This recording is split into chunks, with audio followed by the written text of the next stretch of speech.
नमस्कार विद्यार्थी मित्रांनो, अक्षय गोरे या यूट्यूब चॅनलवर सर्वांचं स्वागत आहे। आजचा आपला प्रॅक्टिस सेट नंबर 6 असणार आहे। तर आजच्या प्रॅक्टिस सेटमध्ये आपण बुद्धिमत्तेचे काही प्रश्न पाहणार आहोत। त्यामध्ये आपण काही नवीन टॉपिक ॲड केलेत बघा। पहिला टॉपिक असणार आहे कोडिंग डिकोडिंग, त्याच्यानंतर डिस्टन्स अँड डायरेक्शन, त्याच्यानंतर ब्लड रिलेशन झाल्यानंतर आपण रँकिंग सिक्वेन्स म्हणजे ऑर्डर अँड रँकिंग या चॅप्टरचा एक क्वेश्चन पाहणार आहोत। त्याच्यानंतर काही प्रश्न इनइक्वॅलिटीचे पाहणार आहोत आणि आजच्या व्हिडिओमध्ये सगळ्यात शेवटचा टॉपिक असणार आहे पझल। तर सुरुवात करूया। प्रश्न पहिला काय दिला आहे, एका विशिष्ट सांकेतिक भाषेत स्टँड हे UVCPF असे लिहिले जाते, त्याच भाषेत युनियनचा कोड काय असेल? तर हा प्रश्न कोडिंग डिकोडिंगचा आहे। याच्यामध्ये एक शब्द दिलेला असतो, त्या शब्दाला एका सांकेतिक भाषेत असं लिहिल्यास सांगितलेलं असतं बघा, आणि दुसरा एक शब्द दिलेला असतो, तर त्याच सांकेतिक भाषेत तो शब्द कसा लिहिला जाईल आपल्याला एक पॅटर्न शोधायचा असतो आणि तो पॅटर्न अप्लाय करून दिलेला जो प्रश्न आहे त्याचं उत्तर काढायचं असतं। तर याच्यामध्ये बघा महत्त्वाचं काय आहे, आपल्याला इंग्लिश अल्फाबेट त्यांची पोझिशन आणि त्यांचे ऑपोजिट अल्फाबेट कोणते कोणते आहेत हे महत्त्वाचं आहे। तर तुम्हाला ते तोंडपाठ असले पाहिजेत। हा प्रश्न पाहायच्या आधी आपण त्यांची माहिती घेऊ। बघा इंग्लिश अल्फाबेट एकूण A to Z 26 आहेत बघा, 1 ते 26 आहेत। तर कधी पण तुम्ही इंग्लिश अल्फाबेट पाठ करणार आहात त्या टायमिंगला अशाच सिरीजमध्ये अशाच क्रमानं पाठ करायचेत, A पासून M पर्यंत आणि त्याच्यानंतर N पासून Z पर्यंत। A पासून M पर्यंत किती 1 ते 13 आणि त्याच्यानंतर N पासून Z पर्यंत म्हणजे 14 ते 26 असे एकूण 26 अल्फाबेट इंग्लिशमध्ये आहेत। तर कोण कोण काय करतं, A पासून M पर्यंत लिहितं आणि नंतर N ची सुरुवात इथून करतं, N O P Q असं करत करत काय करतं Z पर्यंत जातं।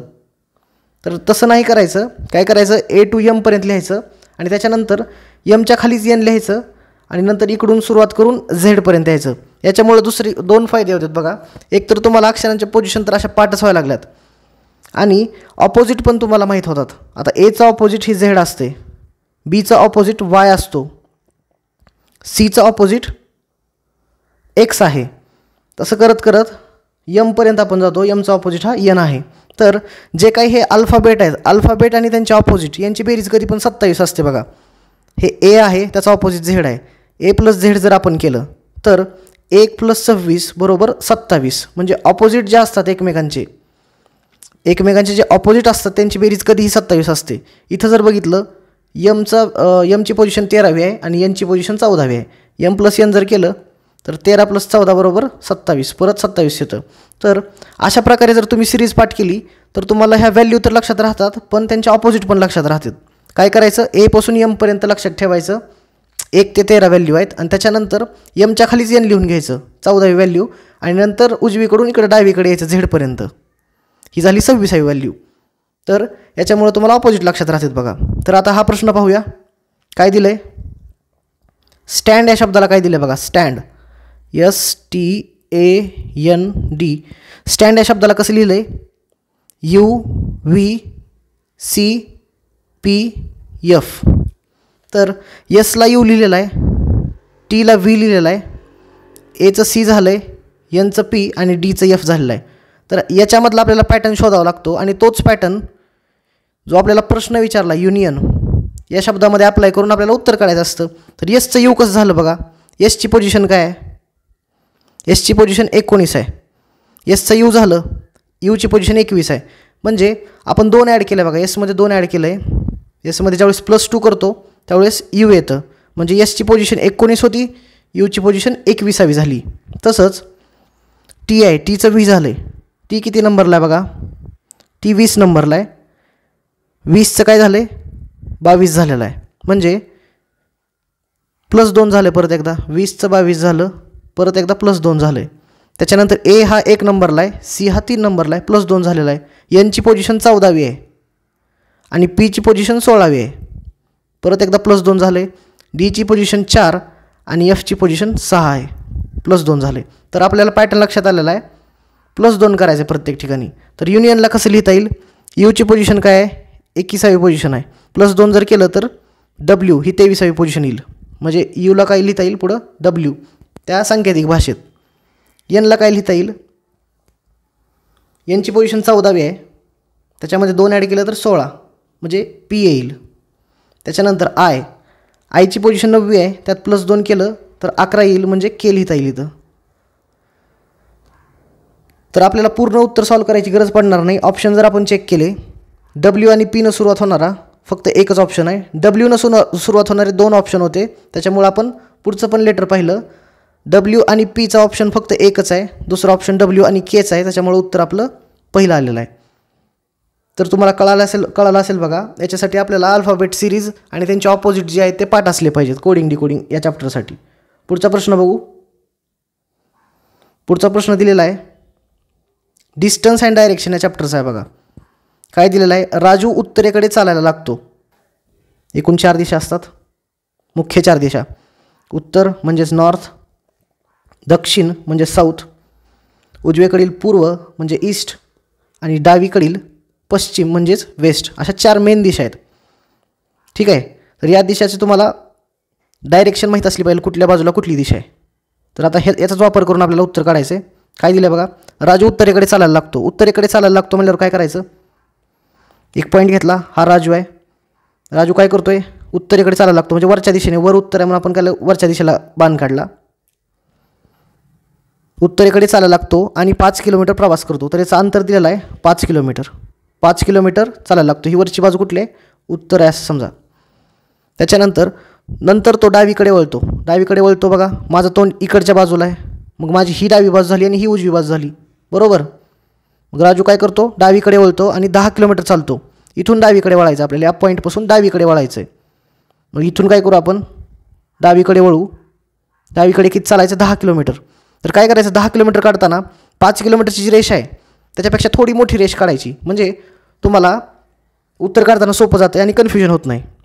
तर ही रेष झाली बघा 10 किलोमीटरची, अंदाजे काढायची फक्त. ही झाली 10 किलोमीटरची. आपण डावीकडे वळलो, राजू डावीकडे वळला 10 किलोमीटर. आता त्याचं तोंड इथं आहे, त्याची डावी बाजू खालची असणार आणि उजवी बाजू वरची असणार आहे. आपण स्वतःला कन्सिडर करायचं, मी स्वतः उभारलो असं कन्सिडर करायचं, त्याच्यामुळे सोपं जाते. डावी बाजू खालची झाली, उजवी बाजू वरची झाली. पुढं काय दिलं आहे, 10 किलोमीटर चालतो, नंतर डावीकडे वळतो बघा. डावी बाजू ही खालची झाली त्याची. ठीक आहे. डावीकडे वळतो म्हणल्यावर तो आता खाली वळणार, इथून खाली जाणार तो परत. डावीकडे किती चालतोय, 5 किलोमीटर. इथून 5 किलोमीटर म्हणजे हे 5 किलोमीटर दिलेलं आहे बघा. तर हे पण 5 किलोमीटर त्याच्या इक्वलच असणार आहे. हे अंतर जे दिलेलं आहे, 1 मिनिट, हे जे अंतर आहे हे अंतर आणि हे अंतर दोन्ही पण सारखंच आहे 5 किलोमीटर. त्याच्यामुळं हे पॉईंट जे आहेत ते समान डिस्टन्सवर असणार आहेत, बरोबर. तर आपण काय केलं, आता पुढं काय विचारलं बघा, 5 किलोमीटर काढून घेतलं, डावीकडे 5 किलोमीटर वळतो. आता तो त्याच्या सुरुवातीच्या बिंदूपासून किती अंतरावर आहे, हा सुरुवातीचा बिंदू होता. सुरुवातीचा कोणता होता, इथून सुरुवात केली होती ना, सुरुवात. आणि शेवट कुठं झाला आहे, त्याचा इथं झाला आहे, शेवट झाला आहे. तर सुरुवातीच्या बिंदूपासून तो आता किती अंतरावर आहे म्हणजे, शेवटचा बिंदू हा आहे, सुरुवातीचा हा आहे. तर आपल्याला डिस्टन्स कोणतं विचारलं आहे, या दोन्हीतलं हे. तर हे डिस्टन्स आपल्याला डायरेक्ट डायग्राममध्ये बघितलं तर कळेल की 10 किलोमीटर आहे. कारण काय, 5 किलोमीटरचं दिलेलं आहे, हे 5 किलोमीटर आणि हे 5 किलोमीटर दोन्ही सारखंच आहे. आणि हे दोन्हीतलं डिस्टन्स विचारलं, ह्या दोन्हीतलं डिस्टन्स कसं असणार आहे, वरचं डिस्टन्स दिलं आहे 10 किलोमीटर, त्याच्या एवढंच असणार आहे. कारण इथं एक आयत तयार झाला आहे बघा, आणि आयताच्या अपोजिटच्या बाजू असतात ते सारखे असतात. इथं 5 आहे, हे 5च आलेलं आहे. तर त्याच्यामुळे इथं 10 किलोमीटर असल्यामुळं हे 10 किलोमीटरचं उत्तर येईल आपलं. पुढचा प्रश्न काय आहे, स्टेजवरील एका पुरुषाकडे बोट दाखवत स्नेहा म्हणाली, तो माझ्या नवऱ्याच्या बायकोच्या मुलीचा भाऊ आहे. स्टेजवरील पुरुषाचे स्नेहाशी नाते काय, तर ब्लड रिलेशनचा म्हणजे नातेसंबंधाचा हा प्रश्न आहे. प्रश्न काय आहे, परत एकदा वाचू. स्टेजवरील एका पुरुषाकडे बोट दाखवत स्नेहा म्हणाली, स्नेहाने एका पुरुषाकडे बोट दाखवले आणि ती म्हणाली, तो म्हणजे कोण, जो स्टेजवरचा पुरुष आहे, तो माझ्या नवऱ्याच्या बायकोच्या मुलीचा भाऊ आहे. तर बघा मांडणी कशी करायची आहे. इथं आली स्नेहाने काय केलं, एका पुरुषाकडे बोट दाखवलं. एका पुरुषाकडे बोट दाखवत काय म्हणाली, तो माझ्या नवऱ्याच्या बायकोच्या मुलीचा भाऊ आहे. तर स्नेहाचा नवरा कसा दाखवायचा बघा, ज्यावेळेस सेम जनरेशन असते, सेम जनरेशन म्हणजे एकच पिढी असते, आणि नवरा बायकोचं जर नातं असेल तर काय करायचं आपण, स्नेहा हिचं आपल्याला जेंडर माहीत आहे, काय आहे ती महिला आहे, त्याच्यामुळं काय केलं आपण, याला मायनस दिलं. आणि तिचा जो नवरा आहे, इथं तिचा नवरा आला समजा, याला गोल केला आपण, नवरा म्हणजे तो मेल आहे, पुरुष आहे, त्याच्यामुळे आपण त्याला प्लस करायचं. या दोघांमध्ये नवरा बायकोचं रिलेशन आहे, त्याच्यामुळे काय करायचं, आडव्या रेषा काढायच्या बघा, इक्वलचं साईन वापरायचं आपण. नवरा बायकोसाठी आपण काय करतो, हे इक्वलचं साईन वापरतो, बरोबर. त्याच्यानंतर काय म्हणली बघा, तो माझ्या नवऱ्याच्या बायकोच्या, स्नेहाचा नवरा हा झाला, हा स्नेहाचा नवरा झाला. नवऱ्याची बायको म्हणजे परत स्नेहात झाली, बरोबर. नवऱ्याची बायको म्हणजे परत स्नेहा झाली. नवऱ्याच्या बायकोच्या मुलीचा भाऊ आहे मुलीचा भाऊ म्हणजे स्नेहाचीच मुलगी झाली ना, म्हणजे पुढची जी जनरेशन आहे, स्नेहाची मुलगी म्हणजे त्याच्या पुढची पिढी झाली. तर काय करायची, पुढची पिढी उभ्या रेषेने दाखवायची. आणि स्नेहाची मुलगी आहे, इथं मुलगी आली समजा, मुलगी आहे, मुलगी असल्यामुळे आपल्याला जेंडर माहीत आहे. मुलगी जर असेल म्हणजे फिमेल जर असेल तर आपण मायनस वापरतो आणि मेल असेल तर प्लस वापरतो, बरोबर. पुरुष जर असेल, पुरुष असेल तर आपण प्लस वापरतो आणि स्त्रिया असतील तर आपण मायनस हे चिन्ह वापरतो. तर काय म्हणलंय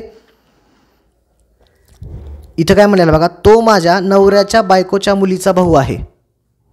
तो माझ्या नवऱ्याच्या बायकोच्या मुलीचा भाऊ आहे. नवरा झाला बघा, स्नेहाचा नवरा इथं आला. नवऱ्याची बायको म्हणजे स्नेहा, परत स्नेहाची मुलगी ही झाली आणि हिचा भाऊ आहे असं म्हणलं. तो पुरुष जो आहे तो माझ्या म्हणजे स्नेहाच्या नवऱ्याच्या बायकोच्या मुलीचा भाऊ आहे. भाऊ कसा दाखवायचा, आता सेम जनरेशन आहे, एकच जनरेशनचे आहेत दोघं पण. भाऊला काय करायचं मग, आपण एक रेष वापरू, एक आडवी रेष वापरू. नवरा आणि बायको असेल तर आपण काय केलं होतं, डबल रेष वापरली होती, हॉरिझॉन्टल आडवी लाईन वापरली होती पण डबल. आणि आता भाऊ बहीण आहे त्याच्यामुळे काय करू, एक सिंगल रेष वापरू. आणि इथं आला भाऊ, ह्या मुलीचा भाऊ आला, याला आपण सर्कल करू. याचं आपल्याला जेंडर माहीत आहे, पुरुष असल्यामुळे आपण याला प्लस करू. तर विचारले काय, स्टेजवरील पुरुषाचे, कोणाचे नाते विचारले, स्टेजवरील पुरुषाचे स्नेहाशी काय नाते आहे म्हणले. स्टेजवरील पुरुष म्हणजे कोण झाला, भाऊ झाला. कोणाचा भाऊ, तर स्नेहाच्या मुलीचा भाऊ झाला आहे, तो स्नेहाच्या मुलीचा भाऊ झाला आहे. तर स्टेजवरील पुरुषाचे स्नेहाशी नाते काय, तर हा जो पुरुष आहे हा स्नेहाचा मुलगा झाला, बरोबर. नाते कोणाचे विचारले, पुरुषाचे स्नेहाशी नाते विचारलेलं आहे. तर हा पुरुष स्नेहाचा मुलगा झालेला आहे. तर उत्तर पहिलं आलेलं आहे बघा, मुलगा. हा जो चॅप्टर आहे ब्लड रिलेशन, याच्यामध्ये काय काय लक्षात ठेवायच्या गोष्टी बघा. जर पुरुष असतील तर आपण त्याला प्लस चिन्हानं दाखवायचं, स्त्रिया असतील तर मायनस चिन्हानं दाखवायचं. सेम जनरेशन आहे, समजा एकच पिढी आहे. नवरा बायको जर असतील तर इज इक्वल टू म्हणजे बरोबरच्या चिन्हानं दाखवायचं. आता इथं दाखवलं स्नेहाचा नवरा, आणि हे दोघं नवरा बायको असल्यामुळं आपण काय केलं, इज इक्वल टू या चिन्हानं जोडून घेतलं. नवरा म्हणजे पुरुष झाला, तो प्लस चिन्हानं दाखवला, आणि स्नेहा स्त्री असल्यामुळं मायनस चिन्हानं. त्याच्यानंतर नवऱ्याच्या बायकोच्या मुलीचा भाऊ, स्नेहाची मुलगी जी आहे ती पुढची जनरेशन झाली, पुढची पिढी झाली. त्यामुळे काय करायचं, पुढच्या पिढीसाठी एक सिंगल रेष वापरायची, उभी रेष, व्हर्टिकल लाईन वापरायची. मग इथं मुलगी आली, मुलगी असल्यामुळं तिचं जेंडर आपल्याला माहीत आहे, त्याच्यामुळं मायनस केलं. आणि मुलीचा भाऊ म्हणले, भाऊ आणि मुलगी हे दोघं पण एकाच जनरेशनचे आहेत. तर काय करायचं, भाऊ बहीण असतील, एका जनरेशनच्या असतील तर एक सिंगल आडवी रेष वापरायची, ठीक आहे. नवरा बायकोसाठी डबल वापरत होतो, भाऊ बहीण असतील तर सिंगल वापरायची रेष. तर आपलं उत्तर कसं आलं बघा. शेवटचा महत्त्वाचा प्रश्न, शेवटचं जे वाक्य आहे, स्टेजवरील पुरुषाचे स्नेहाशी काय नाते, हे महत्त्वाचं आहे. इथून सगळं उत्तर येतं बघा आपलं. आणि शेवटचं वाक्याचं आपण नीट न समजल्यामुळे उत्तर चुकतं. नातं कोणाशी विचारलेलं आहे, स्टेजवरील पुरुषाचे.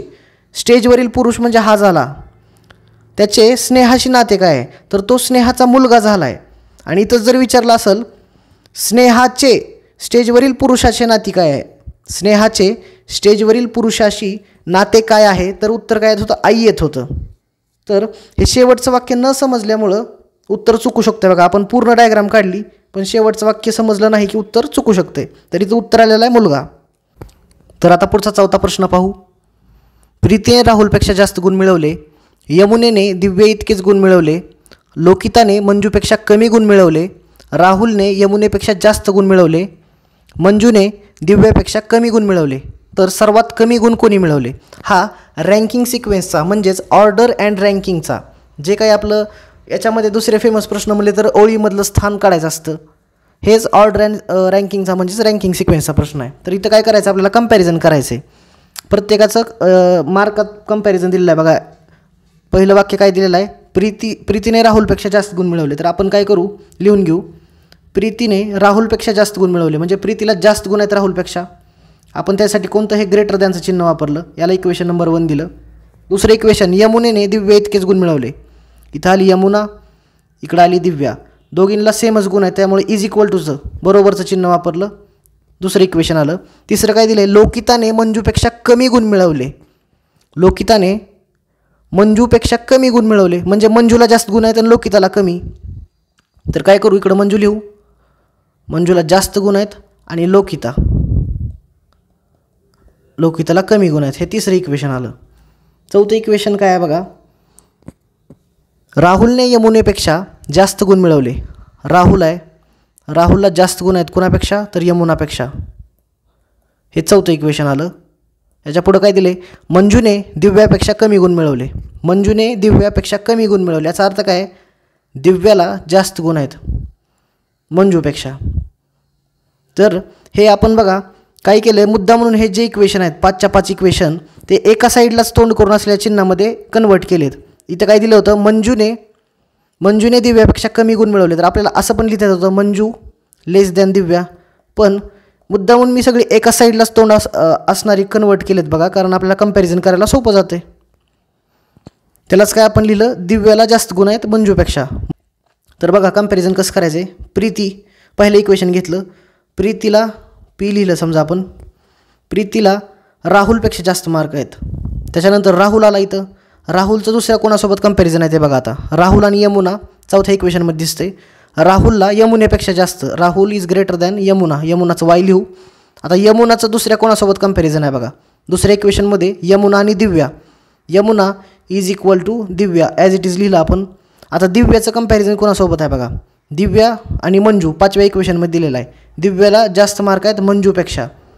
आता मंजूपर्यंत आलो, मंजूचं कोणासोबत कंपॅरिझन दिसते का, तर हे जे तिसरी इक्वेशन आहे ह्याच्यामध्ये मंजूला लोकितापेक्षा जास्त गुण आहेत, मंजू इज ग्रेटर दॅन लोकिता. तर विचारलं आहे काय, सर्वात कमी गुण कोणी मिळवले, तर सर्वात कमी गुण कोणी मिळवलेत बघा, सगळ्यात जास्त प्रीतीने मिळवलेत, त्याच्यानंतर राहुल, असं करत करत सगळ्यात कमी जे गुण आहेत ते लोकिताने मिळवलेले आहेत. तर आपलं उत्तर आलेलं आहे लोकिता. तर हा जो प्रकार आहे बघा तो इनइक्वॅलिटीसारखाच आहे. हा प्रकार इनइक्वॅलिटीसारखाच आहे, त्याच्यामुळं तुम्हाला इनइक्वॅलिटी चांगली येणं महत्त्वाचं आहे. इनइक्वॅलिटीमध्ये सगळे चिन्ह एका साईडला आहेत. डेफिनेट चिन्ह कोणाला म्हणतात, इनडेफिनेट चिन्ह कोणाला म्हणतात. जर वेगवेगळ्या साईडला चिन्ह असतील तोंड करून तर त्याचं उत्तर काय येणार हे तुम्हाला कळालं पाहिजे. तर आता याच्या पुढचे प्रश्न आपण इनइक्वॅलिटीचे पाहू. बघा 5वा प्रश्न दिलेला आहे. हे प्रश्न इनइक्वॅलिटीचे पेन न उचलता सोडवता आलं पाहिजेत बघा.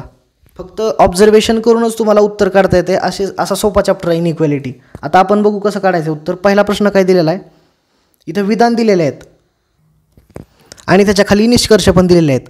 तर इनइक्वॅलिटी चॅप्टरमध्ये आपल्याला काय करायचं असते तुम्हाला सांगितलं मी. सिलॉगिझममध्ये आपण काय करत होतो, विधान बघत होतो, त्याच्याहून एक वेन डायग्राम काढायचो आणि वेन डायग्रामहून आपण कन्क्लुजन काढायचो. तर इनइक्वॅलिटीमध्ये उलटं करायचं आहे. आपण आधी काय करायचं, निष्कर्ष बघायचे. निष्कर्ष, पहिला निष्कर्ष, दुसरा निष्कर्ष. निष्कर्षाची डिमांड काय आहे, पहिल्या निष्कर्षाची डिमांड काय आहे, एफ आणि केमध्ये रिलेशन मागते येते आणि दुसरा निष्कर्ष के आणि एचमध्ये आपल्याला रिलेशन मागते. तर हे बघायचं, त्याच्यानंतर विधानाकडे बघायचं आणि के एच इथं बघून परत विधानाकडे बघायचं. तर पहिलं निष्कर्ष काय दिलं आहे बघा, पहिलं निष्कर्ष दिलं आहे F is greater than or equal to K. तर आता आपल्याला काय करायचं, स्टेटमेंटमध्ये बघायचं, एफ इथं आहे आणि के इथं आहे, त्या दोघांमध्ये आपल्याला रिलेशन काढायचं आहे. पण मध्ये हे सेमिकोलनचं चिन्ह दिलेलं आहे, अर्धविरामाचं चिन्ह आहे. याच्यामुळं हे जे काही विधान दिलेलं आहे ते एक नाही, हे वेगवेगळे आहेत बघा. इथून इथपर्यंत एफपासून एचपर्यंत एक आहे आणि त्याच्यानंतर जीपासून केपर्यंत दुसरं आहे. तर हे 2 विधान आहेत, हे आपल्याला आधी एकत्रित करावे लागतील. कसे एकत्रित करायचे बघा, आपल्याला कोणाचं रिलेशन काढायचं आहे, एफ आणि केचं. तर काय करू, पहिलं जे विधान दिलेलं आहे एफपासून एचपर्यंत दिलेलं आहे आणि दुसरं जे विधान आहे ते जीपासून केपर्यंत दिलेलं आहे. तर या दोन्ही विधानात कॉमन पॉईंट कुठला आहे ते बघायचं सगळ्यात आधी. दोन्ही विधानात कॉमन पॉईंट कुठला आहे, तर जी हा जो एलिमेंट आहे जी, तो दोन्ही विधानात कॉमन एलिमेंट आहे. तर तो पाहिला आपण. आता काय करू मग, आपण एफपासून जीकडे जायचं आणि जीपासून केकडे जायचं. मग आपल्याला एफकडून केकडे जातं ते डायरेक्ट. कसं करायचं बघा, हे तोंडी जमलं पाहिजे. F is greater than or equal to G हे माहीत आहे, त्याच्यानंतर इज इक्वल टू एच लिहायची गरज पडणार नाही, डायरेक्ट पुढच्या विधानात जाऊ. जीचं रिलेशन जे सोबत दिलं आहे, जी इज ग्रेटर दॅन जे आणि J is greater than or equal to K. तर बघा greater than or equal to हे जे साईन आहे हे इनडेफिनेट साईन आहे, हे आपण आधीच्या व्हिडिओमध्ये पाहिलेलं आहे. इज ग्रेटर दॅन हे डेफिनेट साईन आहे. तर ज्या वेळेस हे डेफिनेट आणि इनडेफिनेट साईन येतात आणि त्यांची तोंडे एकाच बाजूला आहेत. हे सगळे डावीकडे आहेत बघा. आता त्यांची तोंडे एकाच बाजूला असतील तर ज्यावेळेस आपल्याला रिलेशन विचारलं आहे त्यावेळेस उत्तर हे डेफिनेट सिम्बॉलमध्ये येतं. डेफिनेट सिम्बॉल म्हणजे कोणतं ह्यातलं? Greater than. मग यफ आणि केमध्ये रिलेशन विचारलं आपल्याला. यफ इथं आहे, के इथं आहे. याच्यामध्ये greater than or equal to, greater than आणि परत greater than or equal to असे 3 साईन आलेत. तर उत्तर कोणतं असणार आहे? उत्तर हे डेफिनेट साईन म्हणजे ग्रेटर दॅन असणार आहे. मग आपलं उत्तर काय येईल? F is greater than K. पहिला आपला निष्कर्ष काय दिलेला आहे? F is greater than or equal to दिले, त्याच्यामुळे आपलं उत्तर चुकणार आहे बघा. हे निष्कर्ष चुकीचं आहे. उत्तर आपलं काय येणार आहे? यफ इज ग्रेटर दॅन के, म्हणजे पहिला निष्कर्ष चुकीचा आहे. दुसरा निष्कर्ष काय दिला आहे? दुसरा निष्कर्ष आहे के आणि एच. आता के आणि एचमध्ये आपल्याला रिलेशन शोधायचं आहे. के आणि एचमध्ये, ठीक आहे. तर पहिलं जे स्टेटमेंट आहे याच्यामध्ये एच आहे आणि दुसऱ्या स्टेटमेंटमध्ये के आहे. तर आपण काय करू? एचकडून केकडे जायचं आहे. एचचं रिलेशन पहिल्या स्टेटमेंटमध्ये कोणासोबत दिलं आहे? जी सोबत दिलेलं आहे. आणि दुसऱ्या स्टेटमेंटमध्ये आणि पहिल्या स्टेटमेंटमध्ये जी हा कॉमन पॉईंट आहे, ठीक आहे. तर आपण काय करू? एचकडून जीकडे जाऊ आणि जीकडून केकडे जाऊ. एचकडून जीकडे आणि जीकडून परत केकडे जाऊ, ठीक आहे. तर बघा कसं करायचं आहे. जी इज इक्वल टू एच दिलेला आहे. जी इज इक्वल टू एच दिलेला आहे आणि जी हा ग्रेटर दॅन जे आहे म्हणतोय. आपण जीलाच एच म्हणू शकतो आणि एचला जी म्हणू शकतो कारण दोन्ही इक्वल आहेत. मग जी इज ग्रेटर दॅन जे जर म्हणलं तर हा एचपेक्षा पण मोठाच असणार आहे, करेक्ट. कारण जी आणि एच हे सेमच आहेत. आणि ॲज इट इज रिलेशन पुढे दिलं जेचं, J is greater than or equal to K. म्हणजे आपलं रिलेशन काय आलं बघा. आपल्याला के आणि एचमध्ये शोधायचं आहे. जीच्या ठिकाणी काय करू आपण? डायरेक्ट एच ठेवू. जीच्या ठिकाणी आपण डायरेक्ट एच ठेवू. H is greater than J आलं. त्याच्यानंतर J is greater than or equal to K आलं. तर ठीक आहे. इथे एक डेफिनेट चिन्ह आहे, इथे एक इनडेफिनेट चिन्ह आहे. दोन्ही पण एका साईडलाच तोंड करून आहे डाव्या बाजूला. ज्यावेळेस डेफिनेट आणि इनडेफिनेट असे 2 चिन्ह येतात आणि ते दोन्ही पण एका साईडला तोंड करून असतात त्यावेळेस उत्तर हे नेहमी डेफिनेट चिन्ह असतं. त्याच्यामुळे आपलं उत्तर काय येईल? एच इज ग्रेटर दॅन के. तर इथं काय दिलं बघा? के इज लेस दॅन एच. याचा अर्थ असा होतो का बघा? एचकडे 2 तोंड आहेत, एचकडे 2 तोंड आहेत, correct. H is greater than K. याचा अर्थ असा पण होतोय K is less than H. म्हणजे दुसरा जो निष्कर्ष आहे तो करेक्ट आहे, ठीक आहे. तर याच्या आधी आपण इनइक्वॅलिटीमध्ये एक मॅजिक बॉक्सची कन्सेप्ट पाहिली होती बघा. आधीच्या व्हिडिओमध्ये ती कन्सेप्ट सांगितली होती. आता परत एकदा एक्सप्लेन करून सांगतोय मी ती कन्सेप्ट आपल्याला कशी उपयोगाची आहे. तर बेसिक जे सिम्बॉल आहेत इनइक्वॅलिटीमध्ये ते एकूण 5 आहेत. कोणते? Greater than or equal, less or equal आणि शेवट इज इक्वल टू असे 5 चिन्ह आहेत. तर ज्यावेळेस कधी कंपॅरिझन आपल्याला ग्रेटर आणि ग्रेटर इक्वलमध्ये करायचं असतं, त्यावेळेस नेहमी उत्तर आपलं हे ग्रेटर असतं, ठीक आहे. त्याच्यानंतर ज्यावेळेस आपल्याला कंपॅरिझन हे लेस दॅन आणि less than or equal to या दोन्हीत करायचं असतं त्या टायमिंगला आपलं उत्तर हे नेहमी लेस दॅन असतं. त्याच्यानंतर बघा हे आडवे रिलेशन झाले. आता उभे रिलेशन बघू. ज्यावेळेस आपल्याला कंपॅरिझन हे ग्रेटर दॅन आणि लेस दॅन याच्यामध्ये जर करायचं असतं, एका साईडला ग्रेटर दॅन आहे दुसरीकडे लेस दॅन आहे, तर याच्यामध्ये रिलेशन येत नाही, कॅन नॉट बी डिटरमाइंड येते. आणि त्याच्यानंतर परत 3 केस तयार होतात, आयदर ऑरमध्ये जातात त्या. तर डायरेक्ट रिलेशन याच्यात निघत नाही. तसंच greater than or equal to आणि less than or equal to हे जे उभं रिलेशन आहे याच्यामध्ये रिलेशन शोधायचं असतं तर याच्यात पण कॅन नॉट बी डिटरमाइंड असं येतं, ठीक आहे. त्याच्यानंतर तिरकं रिलेशन बघू. ग्रेटर दॅन आणि इज इक्वल टू याच्यामध्ये आपण काय करतो? इज इक्वल टूला निग्लेक्ट करतो आणि जे उरलेलं चिन्ह आहे ते आपलं उत्तर असतं. म्हणजे आता उत्तर काय येतं? ग्रेटर दॅन आणि इक्वल टू असेल तर उत्तर आपलं डायरेक्ट ग्रेटर दॅन येते. तसंच less than or equal to असेल तर उत्तर आपलं लेस दॅन येणार. इज इक्वल टूला आपण नेग्लेक्ट करायचं. त्याच्यानंतर इज इक्वल टू आणि greater than or equal to याच्यामध्ये उत्तर काय येईल? Greater than or equal to. तसंच इज इक्वल टू आणि less than or equal to असं जर असेल तर उत्तर आपलं less than or equal to. बघा हा मॅजिक बॉक्स किती महत्त्वाचा आहे. याला मॅजिक बॉक्स म्हणतात. याला आपण बॉक्समध्ये टाकू. हा मॅजिक बॉक्स किती महत्त्वाचा आहे बघा. डायरेक्ट आपल्याला उत्तर देते. आपल्याला कंपॅरिझन जर परत एकदा बघू. आपल्याला कंपॅरिझन जर ग्रेटर दॅन आणि greater than or equal to या 2 चिन्हामध्ये करायचं असेल तर उत्तर कधीही डेफिनेट चिन्ह म्हणजेच ग्रेटर दॅन येते. त्याच्यानंतर आपल्याला कंपॅरिझन लेस आणि less than or equal to याच्यामध्ये करायचं असेल तर उत्तर डेफिनेट चिन्ह म्हणजेच लेस दॅन येते. हे झाले आडवे रिलेशन. पहिल्यांदा हे बघितलं, दुसरं हे बघितलं. आता उभे रिलेशन बघू. ग्रेटर दॅन आणि लेस दॅन याच्यामध्ये जर कंपॅरिझन करायचं असेल तर कॅन नॉट डिटरमाइन. ठीक आहे, कॅन नॉट बी डिटरमाइन. त्याच्यानंतर greater than or equal to आणि less than or equal to याच्यामध्ये जर कंपॅरिझन करायचं असेल तर परत एकदा कॅन नॉट बी डिटरमाइन. हे झाले उभे रिलेशन. दोन आडवे रिलेशन बघितले, 2 उभे रिलेशन बघितले. आता तिरपे रिलेशन बघू. हे जे 4 तिरपे रिलेशन तयार होतात ते बघू आता. तर पहिलं रिलेशन काय आहे बघा, ग्रेटर दॅन आणि इज इक्वल टू. याच्यामध्ये आपण इज इक्वल टू नेग्लेक्ट करतो, उत्तर येते ग्रेटर दॅन. तसंच लेस दॅन आणि इज इक्वल टू याच्यामध्ये उत्तर काय येईल, लेस दॅन. त्याच्यानंतर greater than or equal to आणि इज इक्वल टू याच्यामध्ये उत्तर काय येईल, greater than or equal to. आणि तसंच इज इक्वल टू आणि less than or equal to याच्यामध्ये less than or equal to हे चिन्ह येईल. म्हणजेच इज इक्वल टू सोडून बाकीचं उत्तर येत असतं.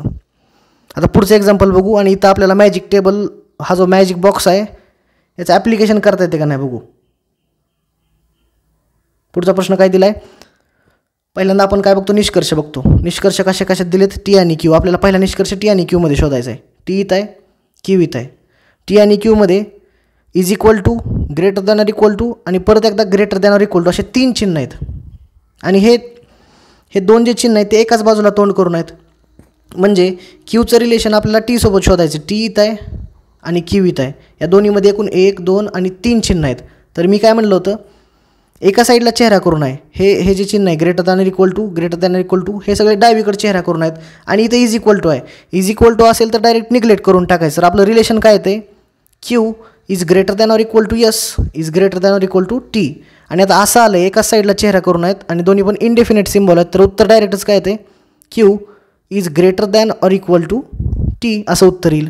तर यालाच कसं लिहिता येते, T is lesser than or equal to Q. तर आपलं पहिला ऑप्शन बरोबर आहे का, बरोबर आहे बघा. T is less than or equal to Q. दुसरा ऑप्शन बघू. दुसरा ऑप्शन काय आहे, दुसऱ्या ऑप्शनमध्ये आपल्याला आर आणि पीमध्ये शोधायचं रिलेशन. आर कुठं आहे बघा, आर इथं आहे आणि पी इथं आहे.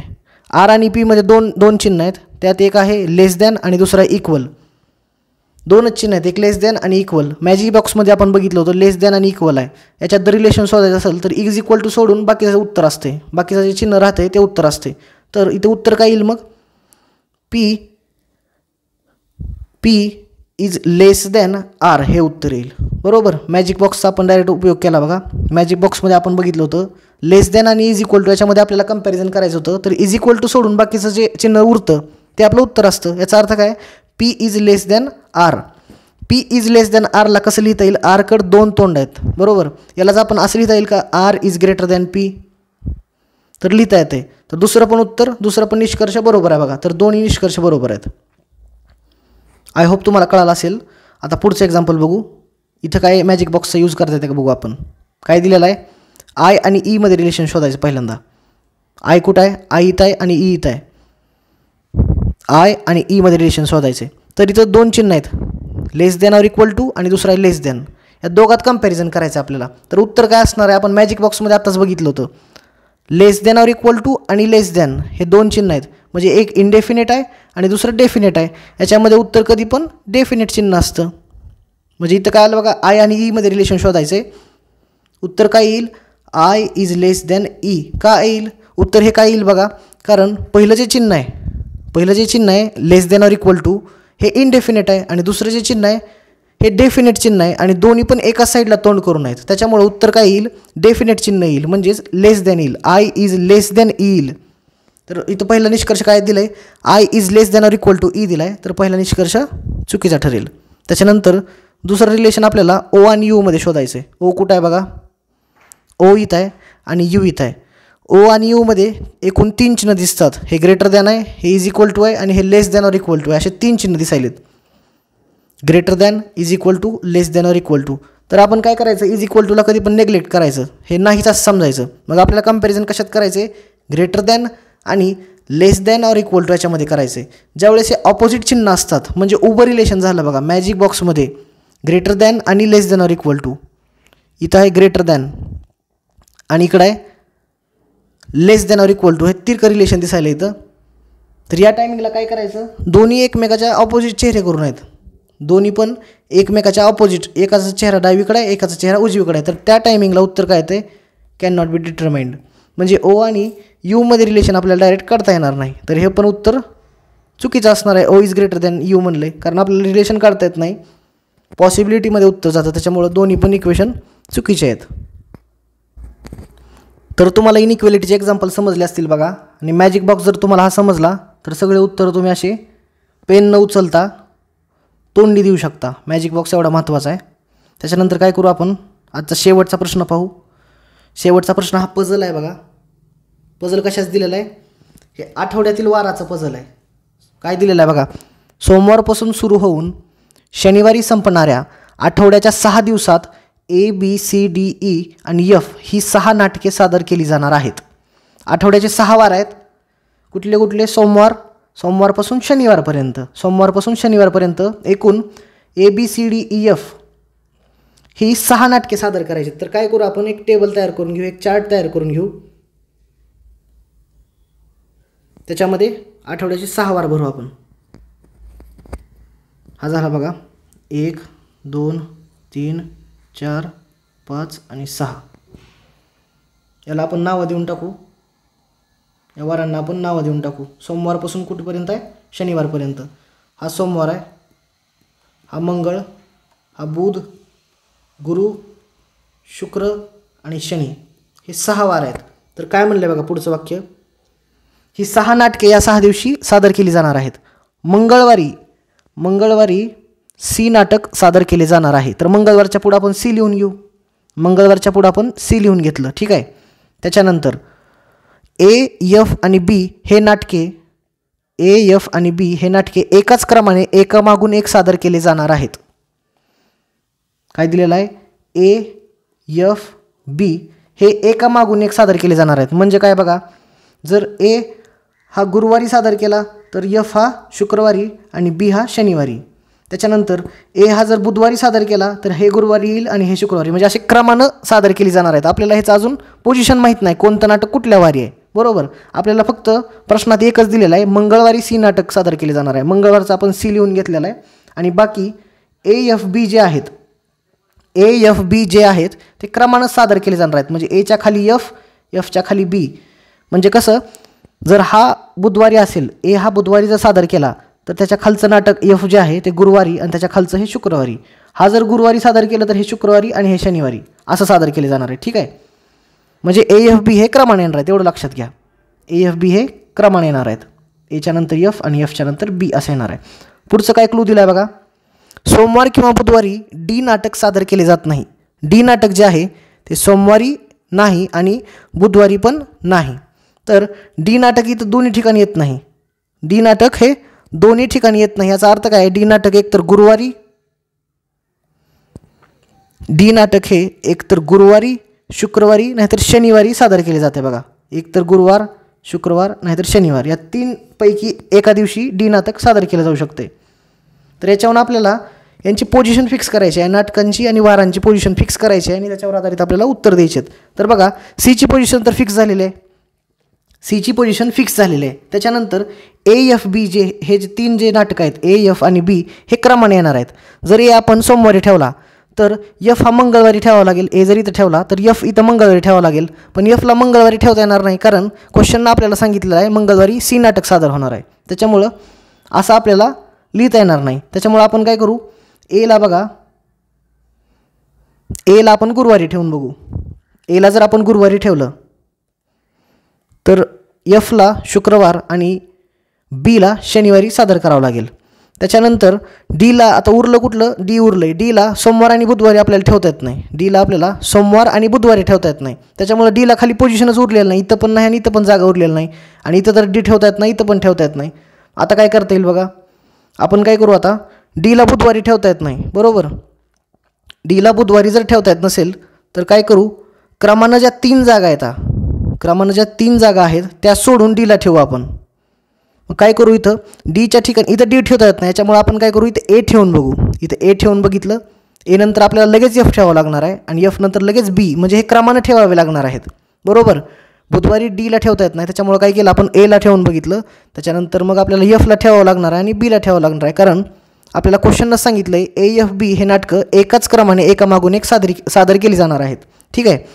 तर आता उरलं काय, डी उरलेला आहे बघा, डी एक उरलेला आहे आणि दुसरं ई एक उरलेलं आहे. ईबद्दल आपल्याला काही क्लू दिलेला नाही सध्याला, ईबद्दल आपल्याला क्लू दिलेला नाही.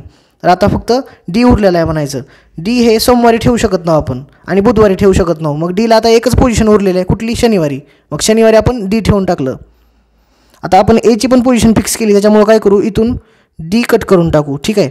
मग आता कुठली कुठली नाटकं आलीत बघा, ए, एफ, बी, डी आणि सी हे 5 नाटकाचा आपल्याला क्रम आपल्याला सापडला आहे. आता उरलं आहे कुठलं, फक्त ई.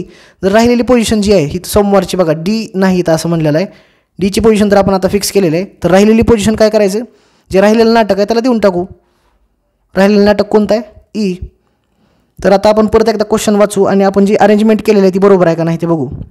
6 नाटकं आहेत 6 दिवसाची, मंगळवारी सी आहे का, आहे. ठीक आहे. त्याच्यानंतर ए, एफ, बी हे नाटक एकाच क्रमाने एकामागून एक सादर केली जातात. ए इथं आहे, एफ इथं आहे, बी आहे. बुधवार, गुरुवार, शुक्रवार म्हणजे एकामागे एक सादर केली जात आहेत, बरोबर आहे. सोमवार किंवा बुधवारी डी नाटक सादर केले जात नाही. डी नाटक सोमवारी पण नाही आणि बुधवारी पण नाही. डी आपण काय केलं, शनिवारी ठेवून टाकलं. म्हणजे आपल्या जेवढे काही क्लू दिलेले आहेत, जेवढ्या काही कंडिशन दिलेल्या आहेत त्या सगळ्या सॅटिस्फाय झालेल्या आहेत. म्हणजे आपण हे पोझिशन बरोबर मांडलेले आहेत. तर याच्यावर आधारित आपल्याला आता प्रश्न विचारलेले असतात आणि त्याचे आपल्याला उत्तर द्यायचे आहेत. पहिला प्रश्न काय दिला आहे, ए नाटक सादर केल्यानंतर किती नाटके सादर केली जातात. ए नाटक सादर केल्यानंतर बघा, ए नाटक इथं आहे, ए नाटक इथं आहे, याच्यानंतर किती नाटके सादर केली जाईल, 1, 2, 3. तर आपलं उत्तर काय येईल, 3.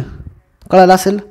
याच्यानंतर पुढचा प्रश्न बघू, खालील 5 पैकी 4 नाटके ज्या दिवशी सादर केली जातात त्या दिवसानंतर त्या दिवसावर आधारित एक गट तयार करतात. बघा खाली जी नाटके आहेत, हे जे ऑप्शन दिलेले आहेत 5 ऑप्शन, या 5 पैकी 4 असे ऑप्शन आहेत. कसे दिलेले आहेत, तर ज्या दिवशी ती नाटके सादर केली जातात त्या दिवसावर आधारित ते गट तयार करायला लागलेत आणि ह्या 5 पैकी एक त्या गटात बसत नाही, तर तो आपल्याला ऑप्शन शोधायचा आहे. तर पहिला काय दिलं आहे, ई आणि सी. इथं आपण जे पोझिशन मांडलेलं आहे त्याच्यामध्ये पाहू बघा. पहिल्यांदा काय दिलं आहे, ई आणि सी दिलं आहे. ई इथं आहे, सी इथं आहे. म्हणजे याच्याकडे जर बघितलं तर काय कळतं आपल्याला, सलग 2 दिवशी सादर केले आहेत, सोमवारी आणि मंगळवारी. याच्यानंतर पुढचा ऑप्शन बघू, काय दिला, एफ आणि डी. पुढचा ऑप्शन आहे एफ आणि डी. एफ कुठं आहे, इथं आहे. डी कुठं आहे, इथं आहे. म्हणजे एक दिवस सोडून एफ आणि डी हे सादर केलेलं आहे. त्याच्यानंतर पुढचा ऑप्शन जर बघितला, सी आणि ए आहे. पुढचा ऑप्शन सी आणि ए आहे. सी इथं आहे, ए इथं आहे. हे पण क्रमानं सादर केलं बघा. म्हणजे आपल्याला पॅटर्न लक्षात आला असेल. ई आणि सी जे आहे पहिला ऑप्शन हा क्रमानं सादर केला होता. त्याच्यानंतर सी आणि ए हा पण क्रमानं सादर केलेला आहे. आणि जो ऑप्शन एफ आणि डी आहे, ऑप्शन जो होता दुसरा एफ आणि डी हा क्रमानं सादर केलेला नाही. म्हणजे उत्तर आपलं 2 नंबरच येईल. तर एकदा आपण चेक करून घेऊ पॅटर्न तोच आहे का. चौथा ऑप्शन काय दिलेला आहे, ए आणि एफ.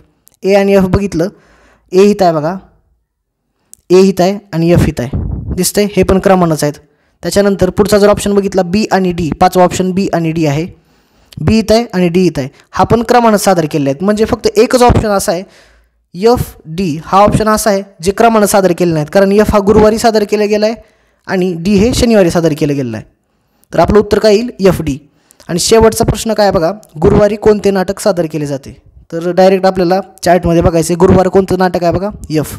तर उत्तर काय येईल, गुरुवारी एफ नाटक हे सादर केले जाते. तर अशा प्रकारे आजचे प्रश्न आपण कव्हर केलेले आहेत. जर तुम्हाला व्हिडिओ आवडला असेल तर व्हिडिओला लाईक करा, चॅनलला सबस्क्राईब करा, हा व्हिडिओ तुमच्या मित्रांपर्यंत शेअर करा. तर भेटूया पुढच्या लेक्चरमध्ये. थँक्यू.